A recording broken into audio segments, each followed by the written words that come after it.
three. Oh, stop it! Stop it! Do not do him like that! Mercy!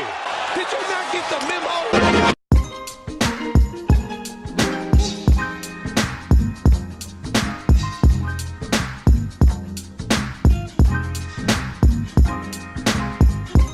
What is good, everybody? It is your boy, Pat the Designer. And it's your boy, Ringo J. And we are back at it again for another episode of Windy City, the Breeze Podcast Live. We are live on Instagram right now. Yeah. Yo, what episode is this, bro? I've lost count of the episodes, to be honest with you. We still number them on SoundCloud, but I've definitely lost count of the We episodes. definitely number. Well, I think iTunes numbers them. Let me see. I can actually pull it up and see right now. Okay, How you feeling this week, though, Brody? Bro, I'm good. I'm good. We definitely missed last week. Bro, yeah, we definitely missed last week. We definitely missed last week. I'm definitely feeling a little better, something slight. You feel me? That's what's up, though. But, yeah, let's get it cracking, man. Hey, so to start things off, first off, we appreciate all the love that we've received on YouTube, on Instagram, on Snapchat, all that good stuff. If you're in here right now, please get a video a like. Please subscribe to the page. All of that good stuff, you know what I'm saying? And big shout out to the man, a guy that I've listened to for years and I really respect. He kind of gave us a little shout out on his podcast, so make sure y'all go check out the Under the Hood podcast, brought to you by Jonathan Hood. He gave us a shout out on his podcast, really showed us some love, and we appreciate that, so we want to return that favor. Make sure y'all go check out J Hood at the Under the Hood podcast on SoundCloud, on iTunes, all that. He did forget Ringo's name, though. She did. So I was like, it's cool, though. He did forget Ringo's name, though. It's cool, though. But it's all right. It's all right. We moving past that, bro. We moving past that. Put them tears away. Let's get better days ahead. It's better days ahead, man. My moon is like this. Hey, that was the funniest part from the last five, bro. Hey, legit, I was dead when I seen me do that on the last five. I don't make myself laugh often, but like I was actually cracking up at that moment on the show. Definitely. Oh man. Let's get into this. Let's start it off. First off, let's get into this March Madness because that's really what we missed last week by not recording. So let's hop into this March Madness. First off, I'm in a bracket challenge with you. Your bracket's doing decent, but I'm right behind you, so mine ain't terrible either. Nah, mostly my big upsets didn't come through. Like I thought some big upsets wasn't gonna come through. I just definitely something slight. The funny part about it is.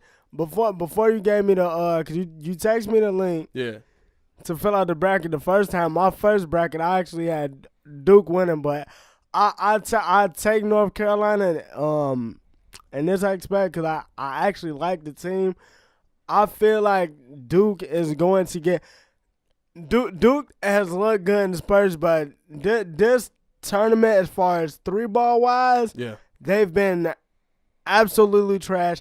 I don't know how they won the game. I don't know how they won the game against UCF. Right. I really don't. I mean, I feel like UCF definitely dropped the ball at the end because it was kind of like a 5-6 point swing. I mean, especially tough play by what's the boy name? The coach's son? Dawkins. But I feel like it was before that. Like he was already up 4. And instead of throwing a simple bounce pass because you had a 2-on-1, you throw the lob. Right. He misses the lob. RJ Barrett comes back. Cam Reddish comes back, smacks a 3. Right. And then it's like, if you tackle Falls in that and one situation with Zion Williamson, you already got 4 fouls. You got to get out the way. You're still going to be up 1. Do you, though? Is that what you want from your big man, though? Is that what you want from your man that's supposed to protect the paint? No, I felt like because let's be honest, let's keep it factual out here. When Hassan Whiteside be getting out the way, you be up in arms, bro. hey, first off, how did we get on my squad? Though? I'm just saying, the big man getting up out the way. Nah, but I feel like at that point, you feel me? This ain't in that situation, you can't really compare because it's live to play another day. Like they got more games to play. Right. Like it's gonna be more games to play. Right. But it's March Madness. You lose, you out. Right. So that's the thing. In that situation, if I got 4 fouls, we're already up 3. He's looking to go to the basket to draw a foul. We still gonna be up 1. What did he end with? 15 points, 15 boards, right? Yeah, it was 15 points, 15 boards, and I think 3 blocks, if I'm not mistaken. I think 3. Okay. Yeah, I know. Listen, I'm be honest with you, and this is the one thing I've said. And from the beginning, I've told people, listen, y'all calm down. Zion is not going to be, or Duke is not going to be the national champion this year. Oh, no, I don't think they are. But there's one way I can see it happening. The defense that this team has put up in the last 2 games, phenomenal. The first game especially because, honestly, North Dakota State came out and punched them in the mouth.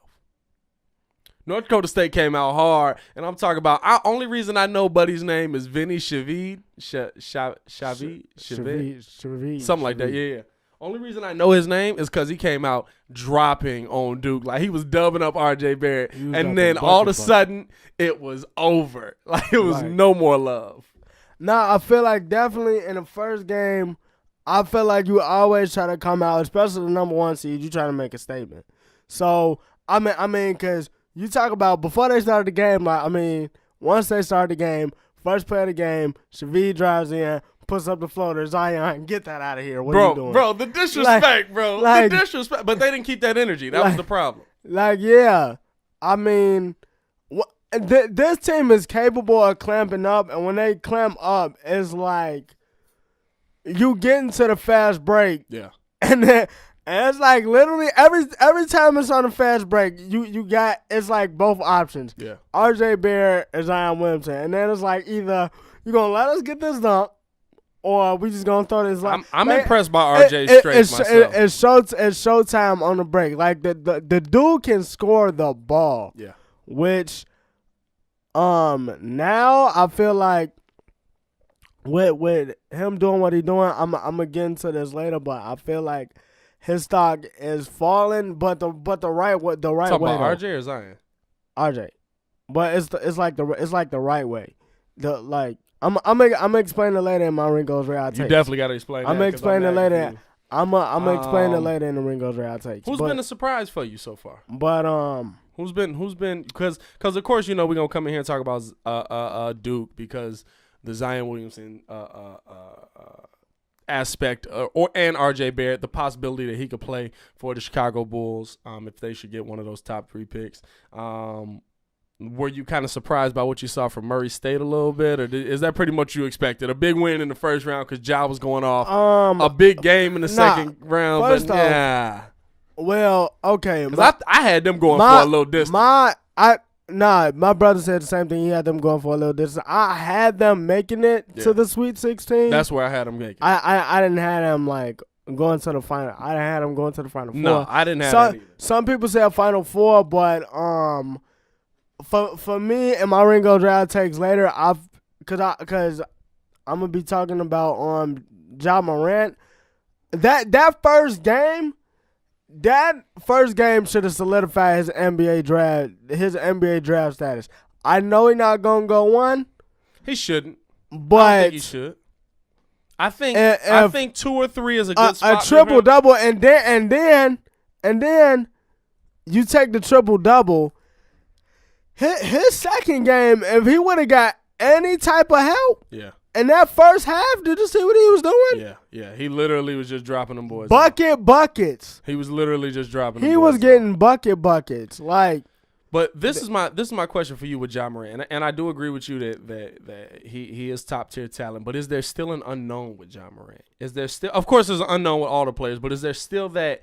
Can he do it because he's a small guard who plays above the rim, which of course we love that in Chicago. It's the Derrick Rose aspect. It's the Russell Westbrook aspect. But those guys are prone to have knee injuries because their body's going up and coming down like that. Now the fact that he passes so well, I'm more prone to say the vision is there.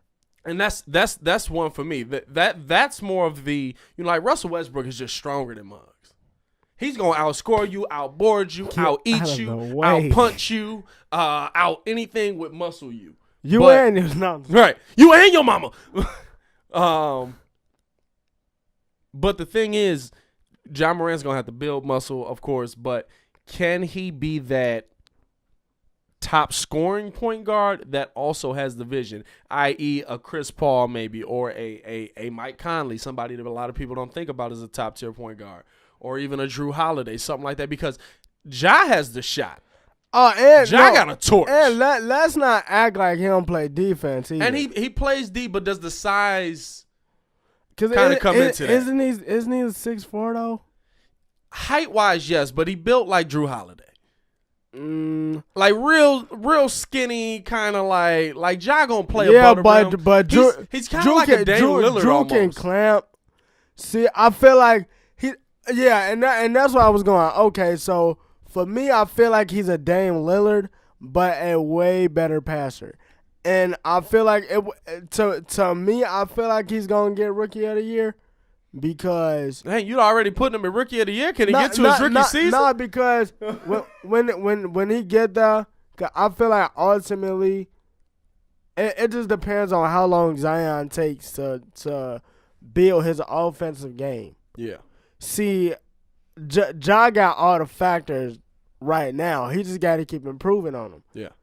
So and it's like the big thing that Zion is missing is that three. Can he put the ball on the floor? His vision is decent. Right. And he need to work on his free throws a little bit.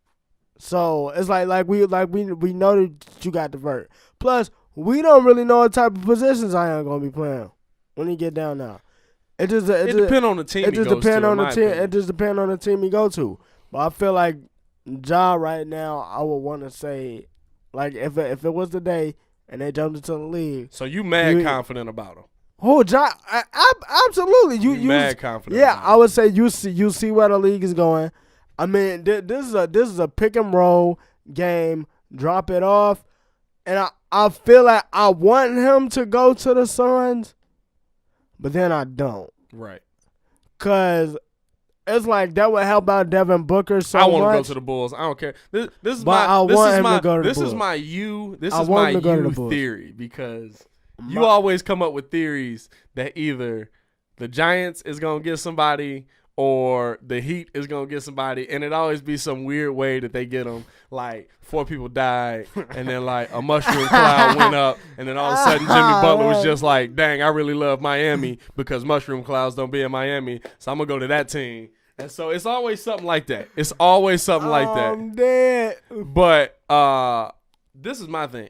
I don't think Devin Booker ended up staying in Phoenix. And so this is my theory with it. Bulls end up getting a decent little pick. They end up getting either Zion Williamson or RJ Barrett because I feel like you could play RJ off the ball. No, you got to play RJ at the one. Bro, RJ got point guard skills. Yes, agree with you. But this is my whole thing. You just start moving people down. So you got Devin Booker coming in. He can even play the one or the two. I don't care. Then you got RJ Barrett. I'm talking about Devin Booker just don't want to do it no more. He say, hey, look, I want to come to Chicago. I really want him. I did that live of that game. And I was just like, Devin Booker is one of the most amazing players in the NBA. Bro, who will forever be wasted in Phoenix. The man had 59 and they only scored 85 points. Right. Against. Right. Who was that? The Grizzlies? I think it was it was, but the dude should not be on that team. Like he just shouldn't. But for me, it's just I don't know. Like back to the original point. Like I said, cause and mine's I got Duke, Gonzaga. Mm-hmm. I forgot who the third team is, but then I got North Carolina, and then I got Duke beating Gonzaga again because they played them in the I think it was the Hawaiian Classic or something like back before they started the season, like back before they started the season. Gonzaga got the first one, right? Even though I think Haruchimara would sound like a Naruto character. Like that, I definitely thought you was going to start talking about Karuchi. I was like, wait a minute. That's literally the man's last name. I feel like if Haruchimara will be decent. Yeah. But I feel like they'll avenge the loss, get to North Carolina, and North Carolina and Duke played 3 times already. Right. I don't see North Carolina losing to them again. Not again. This is. So you got Duke getting to the national championship. This is 4 times this season that I'm playing. I don't see North Carolina losing to them again. See, with me, I don't even got Duke getting that far because of the 3-point shooting aspect of it. It's tough. It's tough to win in a league where 3-point shooting is dominant. Now Duke's defense is tops in the game, so I give them credit. They are, from what I've seen in the tournament, arguably the best defensive team still in the tournament. Oh yeah. But the rate that they shoot the 3 balls at is pathetic. I mean, But literally at the half, we're seeing and it's not like they don't pull it. That's what be killing me. Like they pull it like they Golden State. Bro, they pulling it like they Golden State. I'm like, calm down. Like, how about we don't pull it like we Golden State, and we just shoot the ball where we good at shooting the ball? Like, I mean, RJ be pulling that mug like he a 75% shooter from there. Exactly. But my issue is this. I feel like. Forget Zion. I feel like if they're going to win the tournament, this is what I'm saying. Forget Zion. Forget RJ. Forget Cam. I feel like the main piece, the whole key cog in this piece, is Trey Jones. He got to start hitting. He got to start hitting. That game against UCF, they had this man open at the top of the key. I'm talking about Ben Simmons open and he wasn't hitting. Yeah, he's got to start hitting. It's crazy because you gotta leave him on the floor because he's that good defensively. He plays and you. He's not a bad shooter. He plays you up. He's not a bad shooter. Plays you up, the guy who I'm confused about is Cam Reddish, because Cam is so inconsistent. But I'm just like, bro, like you got this much. But their shooting is the reason I don't got them going all the way. I think Michigan State. Everybody was talking about Michigan State like, oh man, that's tough. They're a 2 seed. They almost lost in the first round. I honestly believe Michigan State can come out and they can beat these mugs at Duke because they shoot the ball well. I mean, they could, but and this is my issue. I don't like how everybody's getting on Cam. The reason why I don't like how everybody's getting on Cam is because I feel like when you in high school, you get all the shots. Right. Like you the man, you obviously gonna get all the shots. He is now going from like Chris Bosh in Toronto to Chris Bosh in Miami. Shout out to Chris Bosh because he got his jersey retired last night, even though we lost. Hey, I did peep in on that. And your boy Derek, what's his name? Hey, Derek Jones Jr., bro. I'm telling you right now, if him the and Gravity don't see eye to eye. Listen, if the man was in the dunk contest, we taking that dub. Him and Gravity don't see eye to eye. That was disrespectful to somebody. Because he be out there. Right. But but it's like I feel like he not comfortable with doing that. He the number 3. And I feel like he getting overshadowed by because everybody right now that's getting all the clout is Zion and RJ. But this is the thing though. When he's getting shots, he's not hitting them. He's not consistently hitting them.